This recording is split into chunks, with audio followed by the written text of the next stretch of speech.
তো বন্ধুরা Amazon prime ভিডিওতে একটা ভয়ঙ্কর ফিল্ম আছে, ফিল্মটার নাম হলো প্রাইমেট। তো আমি অল্প আগে মুভিটা দেখে কমপ্লিট করছি। তো মুভিটি কেমন আছে সেটাই আলোচনা করবো তোমাদের সাথে। তার আগে বলে দিই, তোমরা যদি রিভিউ দেখা পছন্দ করো তাহলে আমার এই চ্যানেলটা সাবস্ক্রাইব করে দিও, কারণ আমি এই চ্যানেলে সবসময় রিভিউ করে থাকি।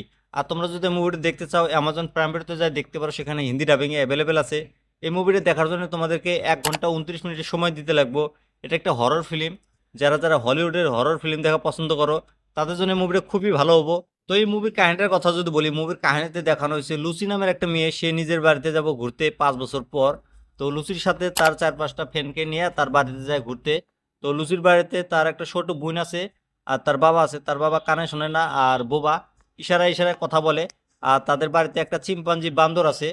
তো লুচির যে বাবা আছে, তার বাবা একদিন কাজের জন্য বাইরে যায় চলে।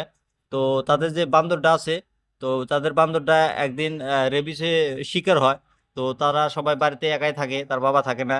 তারপর কি হয় না হয়, তারা কিভাবে সেই বাড়ির থেকে বাড়াবো সেটা যদি জানতে চাও তাহলে তোমাদেরকে এই মুভিটা দেখতে লাগবো। বাকি এই মুভিটা যদি আমি এক লাইনে রিভিউ করি, অসাধারণ মুভি ভাই। মুভিটা দেখে আমি খুব এনজয় করছি ভাই। অসাধারণ মুভি ভাই।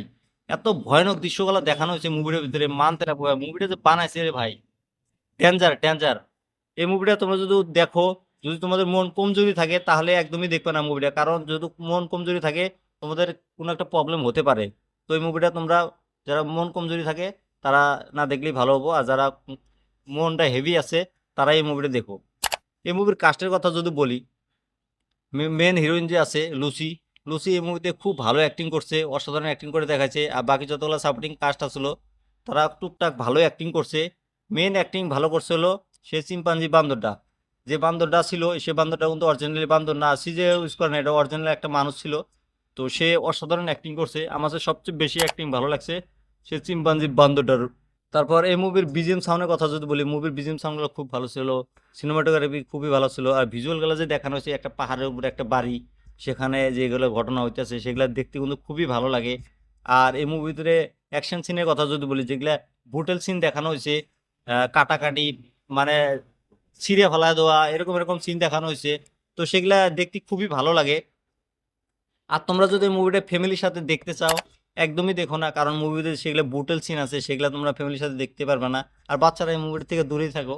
তোমরা যদি বড় হয়ে থাকো তাহলে তোমরা এই মুভিটা দেখো, 18 বছর উপরে প্লেয়ার যারা আছো তারা এই মুভিটা দেখো। কারণ মুভিতে ব্রুটাল সিন বহুত আছে। এই মাথা পড়ে যায়, ফাটে যায়, আর টান দিয়ে ছিঁড়ে ফেলায় পেট পুট, এগুলা সিন ছোট মানুষ দেখতে পাবে না। খাওয়া দাওয়ার সময় এই মুভিটা একদমই দেখবে না। আর এই মুভির হিন্দি ডাবিংগুলো কিন্তু খুবই ভালো হয়েছে। আর মুভিতে বাকি যতগুলা সাপোর্টিং কাস্ট হলো তারা খুব ভালোভাবে অ্যাক্টিং করছে, ডাইরেকশনগুলো ভালো আছে। যদি তোমরা এই মুভিটা দেখছো তাহলে আমাকে কমেন্ট করে জানিয়ে দিও মুভিটা তোমাদের কাছে কেমন লাগছে। আর যারা যারা দেখো নাই তারা মুভিটা দেখে আমাকে কমেন্ট করে জানিয়ে দিও মুভিটা তোমাদের কাছে কেমন লাগছে। আর আমার রিভিউটা কেমন লাগছে সেটাও তোমরা কমেন্ট করে জানিয়ে দিও। আর এরকম রিভিউ দেখার জন্য আমার এই চ্যানেলটা সাবস্ক্রাইব করে দিও।